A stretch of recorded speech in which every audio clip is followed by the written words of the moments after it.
Shalom, salam dalam kasih Tuhan Yesus Kristus. Pada kesempatan ini kami bersama-sama akan mendengar pesan penting dalam mengakhiri tahun lama dan memasuki tahun baru, sesuai pembacaan Alkitab, dalam kitab 1 Tawarikh 16 ayat 7-36, dengan tema khotbah, Tuhanlah sumber kekuatan dan sukacita. 1. Akhiri tahun ini dengan syukur bukan dengan keluhan. Pada ayat 7-8 dan ayat 34, bersyukurlah kepada Tuhan sebab Ia baik.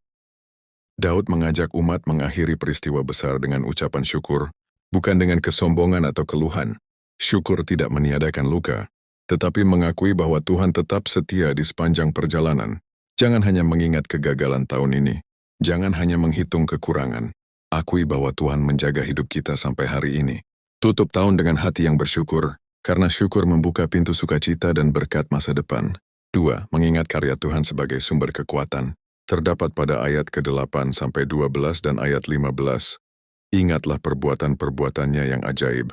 Kita sebagai umat Tuhan diminta mengingat sejarah iman yang kita alami bersama Tuhan. Membuat umat tidak kehilangan arah saat melangkah ke masa depan.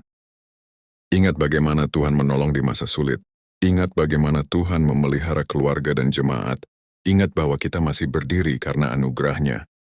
Jadikan ingatan akan kesetiaan Tuhan sebagai kekuatan menghadapi tahun yang baru. 3. Mengakui Tuhan sebagai sumber sukacita sejati. Terdapat pada ayat 10 dan 27. Kemuliaan dan sukacita ada di tempat hadirat-Nya. Sukacita sejati tidak bersumber dari keadaan, tetapi dari hadirat Tuhan. Umat Tuhan boleh menghadapi tekanan, tetapi tidak kehilangan sukacita. Tahun boleh berlalu, tetapi Tuhan tetap hadir. Sukacita tidak identik dengan keberhasilan. Sukacita lahir dari relasi dengan Tuhan. Masuklah tahun baru dengan iman, bukan kecemasan. 5. Masuki tahun baru dengan penyerahan total. Terdapat pada ayat 28-30. Berilah kepada Tuhan kemuliaan nama-Nya. Daud menegaskan bahwa hidup umat adalah untuk memuliakan Tuhan. Tahun baru bukan sekadar lembaran kosong, tetapi kesempatan baru untuk hidup lebih setia. Serahkan rencana, pekerjaan, pelayanan, dan keluarga kepada Tuhan. Akui bahwa manusia terbatas, Tuhan berdaulat. Masuki tahun baru dengan penyerahan hidup yang utuh, bukan mengandalkan kekuatan sendiri. 6.